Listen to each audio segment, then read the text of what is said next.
రేవంత్ రెడ్డి కీలక వ్యాఖ్యలు చేశారు. చెరువులను ఆక్రమించిన వాళ్ళు ఎవ్వరిని వదిలిపెట్టమని ముఖ్యమంత్రి రేవంత్ రెడ్డి అంటున్నారు. ఎంత ఒత్తిడి ఉన్నా వెనక్కు తగ్గేదే లేదు అంటున్నారు. కూల్చివేతలపై వెనక్కు తగ్గే ప్రసక్తే లేదు అని రేవంత్ రెడ్డి అంటున్నారు. చెరువుల పరిరక్షణ ఎంతో కీలకం, ఆ దిశగా ముందుకు వెళ్తున్నామని రేవంత్ రెడ్డి అన్నారు. కబ్జాదారుల చెర నుంచి చెరువులను రక్షిస్తాము, ఎట్టి పరిస్థితుల్లోనూ వెనక్కి తగ్గేది లేదు, హైడ్రాన్ అవసరమైతే ఇంకా బలోపేతం చేస్తామని ముఖ్యమంత్రి అంటున్నారు. ఒకసారి ముఖ్యమంత్రి రేవంత్ రెడ్డి కూల్చివేతల గురించి ఏం మాట్లాడారో చూద్దాం. ఒక అంశాన్ని ప్రస్తావించారు. హైదరాబాద్ నగరం చుట్టూతో ఉన్న ఈ లేక్ ప్రొటెక్షన్, ఈ చెరువుల యొక్క సంరక్షణ, ఈ చెరువులు మన జీవనాధారం, మన సంస్కృతి. హైదరాబాద్ నగరంలో ప్రధానంగా 1908లో వచ్చిన వరదలు, ముఖ్యంగా 115 సంవత్సరాల క్రితం ఈ నగరం మీద వరదలు ఉప్పెనై కమ్మేసి వేలాది మంది ప్రాణాలను బలిగొన్నది. ఆనాటి పాలకుడు నిజాం సర్కార్ చెల్లించిపోయి వేలాది మంది ప్రాణాలు కోల్పోవడానికి కారణమైన ఈ వరదల్ని నియంత్రించాలి అని అంటే ఏమి చేయాలి అని ప్రపంచంలో ఉండే గొప్ప వ్యక్తులందరినీ సంప్రదించి మోక్షగుండం విశ్వేశ్వరయ్య గారిని, ప్రపంచానికే ఒక ఆర్కిటెక్ట్ అయిన మోక్షగుండం విశ్వేశ్వరయ్య గారిని నియమించడం జరిగింది. వారు పూర్తిగా ఈ ప్రాంతాన్ని, ఈ క్షేత్రాన్ని, ఈ భూమి యొక్క నైసర్గిక స్వరూపాన్ని అర్థం చేసుకొని వికారాబాద్ అడవుల నుంచి వచ్చే వరదలని నగరం మీద పోటెత్తకుండా ఉండడానికి ఉస్మాన్ సాగర్, హిమాయత్ సాగర్ని నిర్మించి ఫిరంగి కాలువ ద్వారా, మూసీ నదుల ద్వారా, ఈసా నదుల ద్వారా వచ్చే నీటిని నియంత్రించి ఆ నీళ్లను నగరానికి తాగునీటిగా మార్చి ఈ ప్రాంతంలో గొలుసుకట్టు చెరువులను నిర్మించి హైదరాబాదు హెరిటేజ్ సిటీనే కాదు, Hyderabad is a lake city అని చెప్పి నిజాం సర్కార్ 100 సంవత్సరాల ముందే ఒక అద్భుతమైన కట్టడాలను నిర్మించి మనకు అందించాడు.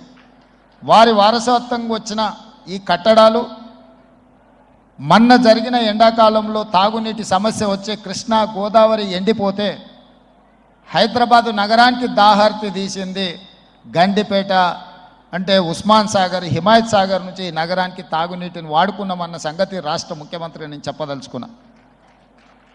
ఈ ప్రజలకు, కోట్లాది మంది దాహార్తిని తీర్చే ఈ యొక్క చెరువులను శ్రీమంతులుగా, గొప్ప వ్యక్తులుగా ఉన్న వాళ్ళు వాటి పక్కనే ఫామ్ హౌజుల పేరు మీద నిర్మించుకొని వాళ్ళ డ్రైనేజ్ కాలువలు తీసుకెళ్ళి గండిపేటలో కలిపినారు.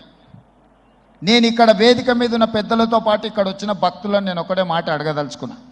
ఇవాళ వాళ్ళ విలాసవంతమైన జీవితం కోసం నిర్మించుకున్న ఫామ్ హౌజుల నుంచి వచ్చే డ్రైనేజ్ గండిపేటలో హిమాయత్ సాగర్ తాగునీటిలో కలిపితే ఆ నీళ్ళు హైదరాబాదు నగరానికి తాగడానికి సరఫరా చేస్తుంటే వాళ్ళు నిర్మించిన అక్రమ నిర్మాణాలను వదిలేస్తే ఇక నేను ప్రజాప్రతినిధిగా విఫలమైనట్ట కాదా మీరు ఒక్కసారి ఆలోచన చేయండి. అందుకే ఒత్తిడి వచ్చినా, మిత్రులకు ఫామ్ హౌజులు ఉన్నా ఏవీ వదలకుండా హైడ్రా అనే ఒక సంస్థను ఏర్పాటు చేసి తెలియకుంటేనే ప్రజాప్రతినిధులం కొన్ని మన దినచర్యల్లో భాగంగా కొన్ని తప్పిదాలు చేస్తుంటాం. తప్పుదలు తెలవకుంటేనే కొన్ని తప్పులు జరిగిపోతుంటాయి. మరి ఆ ఖాతాను సవరించుకోవడానికి, ఆ బ్యాలెన్స్ షీట్ను సవరించుకోవడానికి తెలిసి కొన్ని మంచి పనులు చేయాలని నేను ప్రగాఢంగా విశ్వసిస్తున్నా, నమ్ముతున్నా. ఆ తెలిసి చెయ్యాలనుకుంటున్న మంచి పనుల్లో భాగము ఈ చెరువులను చెరబట్టిన వాళ్ళ నుంచి విముక్తి కలిగించాలన్న ఏకైక లక్ష్యంతోనే ఈరోజు చెరువులను ఆక్రమించుకున్న వాళ్ళను ఎవరిని వదలకుండా ఉక్కు పాదంతో అణిచివేయాలన్న ఆలోచన, అందులో నిర్మాణాలను ఏ ఒత్తిడి వచ్చినా వెనక్కి తక్కకుండా తొలగించాలన్న ఆలోచనతోనే ఈరోజు ఈ చెరువులలో ఉన్న అక్రమ కట్టడాలను కూలగొడుతున్నాము. దీనికి స్ఫూర్తి భగవద్గీత అనే కురుక్షేత్ర యుద్ధ సందర్భంలో అర్జునుడు ఆయుధాలను కింద పడేసి రాజ్యం కోసం భీష్మ పితామహుడు, అదేవిధంగా కర్ణుడు, దుర్యోధనుడు, దుశ్శాసనుడు, నా సహోదరులందరూ ఆ పక్కన నించుంటే రాజ్యం కోసం వాళ్ళందరినీ సంహరించడం, వాళ్ళని సంహరించి రాజ్యాన్ని సాధించుకోవడం ద్వారా ఏమి ఉంటుంది, ఏం మనశ్శాంతి వస్తుంది అని చెప్పి అర్జునుడు యుద్ధతంత్రం నుంచి తప్పుకుంటా అన్నప్పుడు శ్రీకృష్ణ భగవానుడు బోధించిందే భగవద్గీత. చంపేదెవరు, చంపించేదెవరు, లోక కళ్యాణం కోసం నీ బాధ్యత నువ్వు నెరవేర్చాల్సిందే.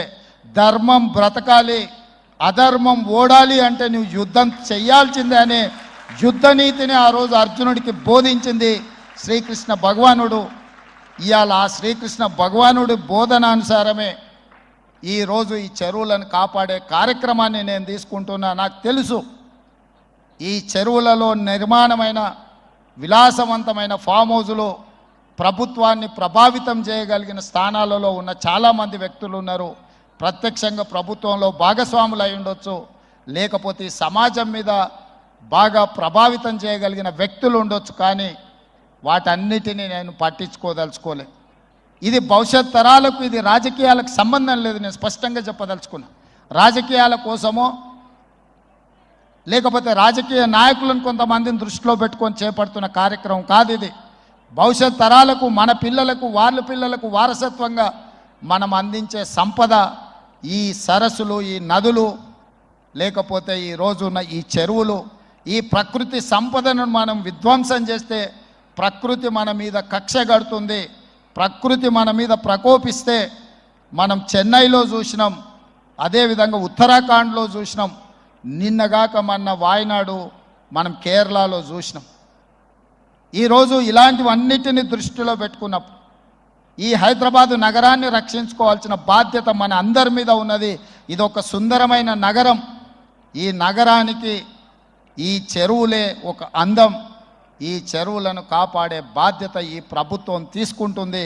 ఎవరు ఏమనుకున్నా, ఎవరు ఏ ఒత్తిడి తెచ్చినా వాటన్నిటిని పక్కన పెట్టి చెరువులను ఆక్రమించుకున్న వాళ్ళ భరతం పడుతుంది ఈ ప్రభుత్వం అని చెప్పి నేను ఈ సందర్భంగా తెలియదలుచుకున్నా.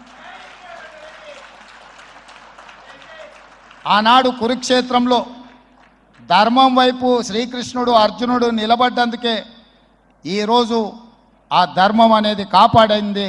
వాళ్ళు ధర్మాన్ని కాపాడితే ధర్మం మనల్ని కాపాడింది. ఈరోజు మనం చేస్తున్న పని కూడా అలాంటిదే. మీ అందరి సహకారం ఉండాలి. అదేవిధంగా నిర్వాహకులకు ఈరోజు విద్యకు సంబంధించి లక్షలాది మంది నిరుపేద విద్యార్థులు, ఎస్సీ, ఎస్టీ, బీసీ, మైనారిటీ, ఆర్థికంగా వెనుకబడిన వాళ్ళు ప్రభుత్వ పాఠశాలల్లో చదువుకుంటున్నారు. వాళ్ళకు సరైన భోజనం, పోషకాహారం మేము అందించే దాంట్లో కొంత అటు ఇటుగా ఉండడం వల్ల హరే కృష్ణ ఫౌండేషన్, అక్షయ పాత్ర ద్వారా వాళ్ళకు ఒక నాణ్యమైన భోజనాన్ని అందించడానికి అవసరమైన సహకారాన్ని ప్రభుత్వంతో కూడి ఒక కలిసి అక్షయ పాత్ర ద్వారా, ఈ హరే కృష్ణ పెద్దల ద్వారా ఈ రాష్ట్రంలో ఉండే లక్షలాది మంది విద్యార్థులకు ఒక మంచి పౌష్టికమైన భోజనాన్ని అందించాలన్న ఆలోచనతోని